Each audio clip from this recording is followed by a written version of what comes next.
IBN 7 बना तीसरा सबसे ज्यादा देखा जाने वाला Hindi news channel.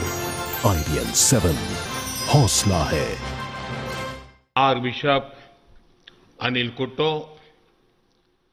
Shri Arun Jaitley, doctor Najma ji, Shri PJ Kurien ji,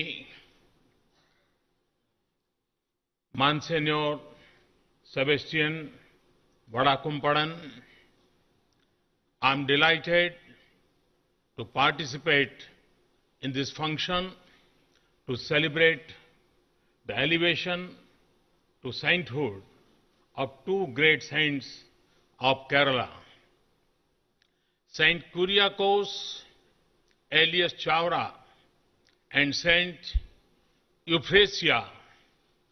The whole country is proud of their recognition.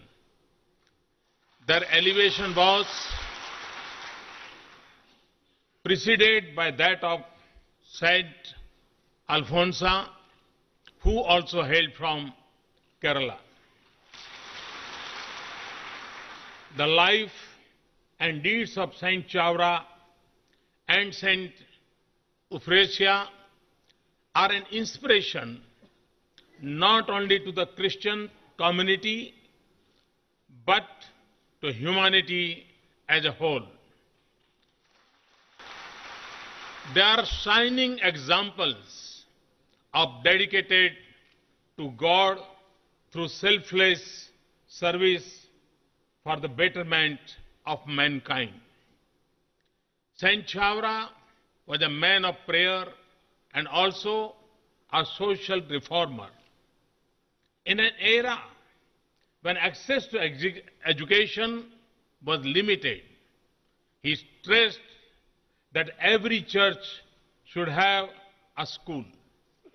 He thus opened the doors of education to people from all sections of society. Few outside Kerala know that he started Sanskrit school and also a printing press at that time.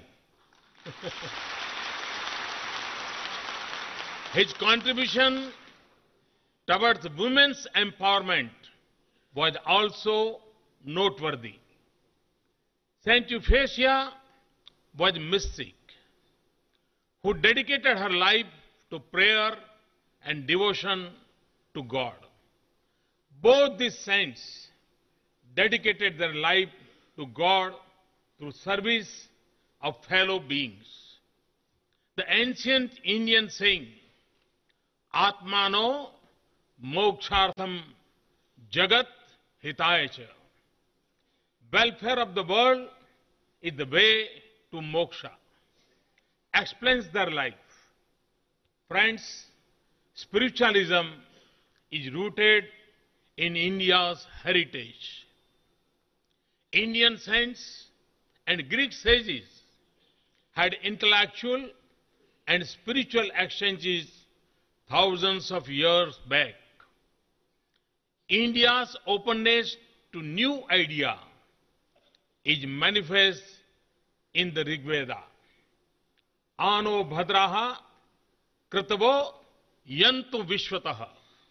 Let noble thoughts come to us from all sides.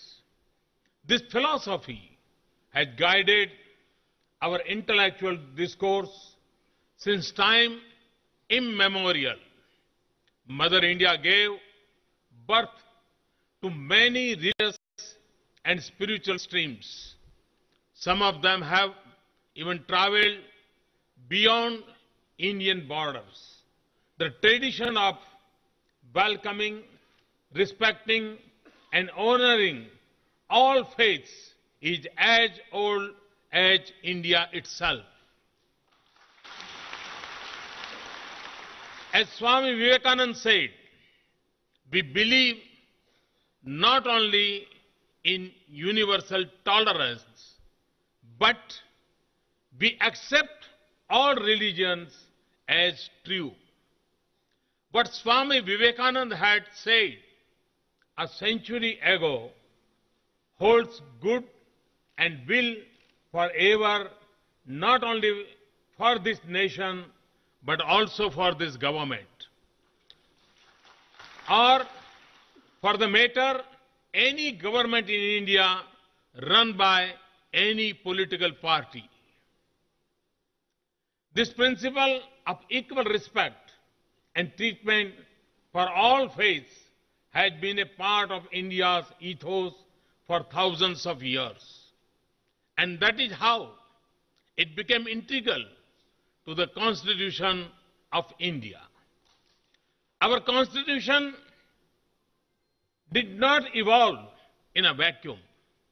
It has roots in the ancient cultural traditions of India. Gurudev Rabindranath Tagore had inspired us to dream of a land where the mind is without fear and the head is held high. It is that heaven of freedom we are duty-bound to create and preserve.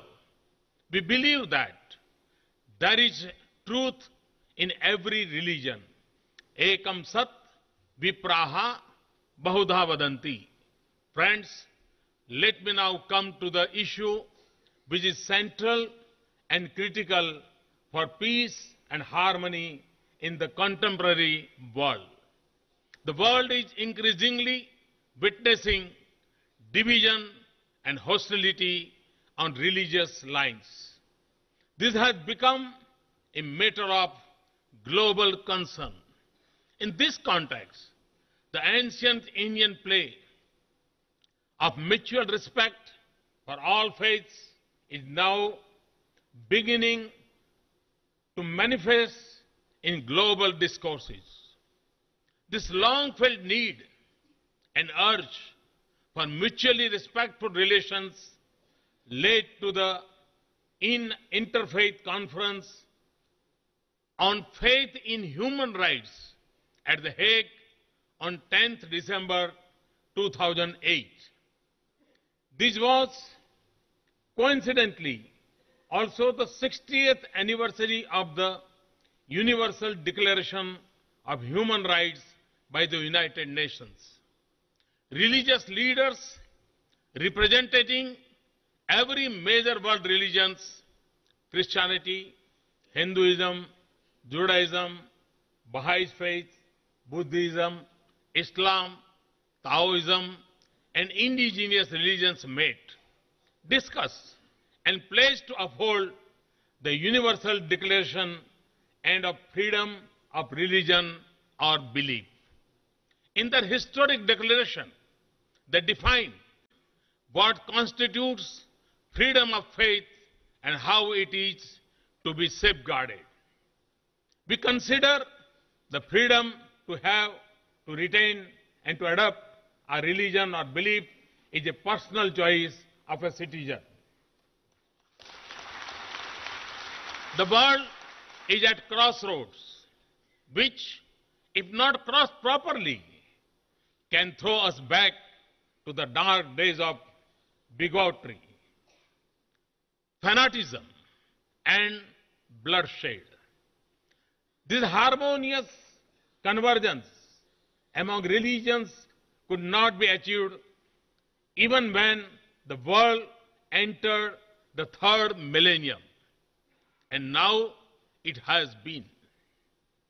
This shows that the rest of the world too is evolving along the lines of ancient India. Speaking for India and for my government, declare that my government stands by every word of the above declaration. My government will ensure that there is complete freedom of faith and that everyone has the undeniable right to retain or adopt the religion of his or her choice without coercion or undue influence. My government will not allow any religious group belonging to the majority or the minority to incite hatred against others overtly or covertly.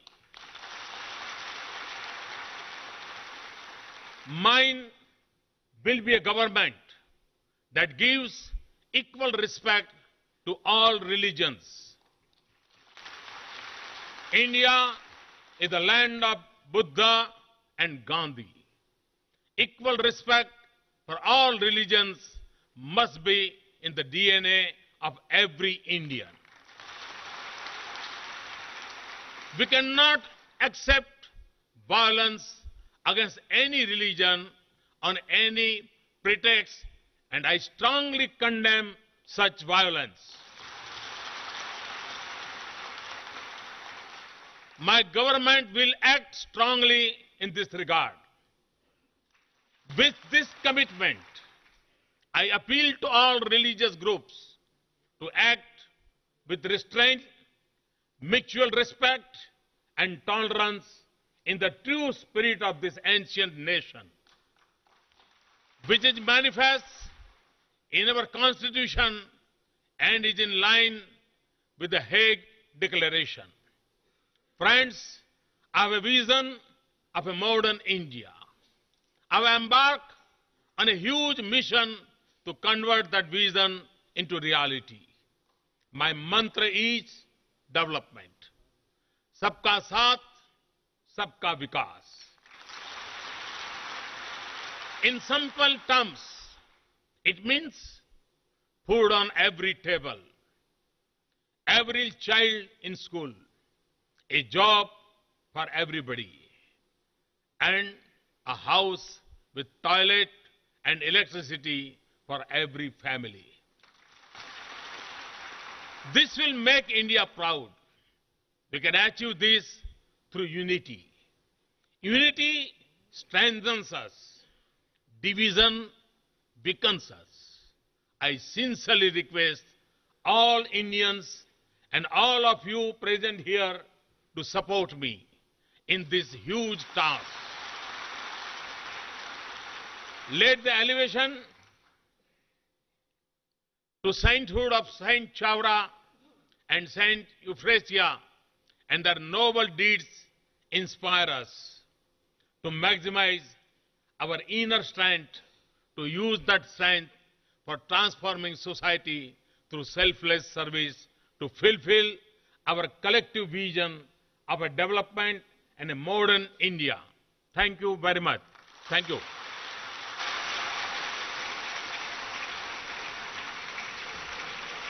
तो ईसाइयों के सम्मेलन में आप सुन रहे थे प्रधानमंत्री नरेंद्र मोदी को, जहां उन्होंने बोला कि धर्म के खिलाफ अहिंसा कतई बर्दाश्त नहीं है और संविधान के खिलाफ है।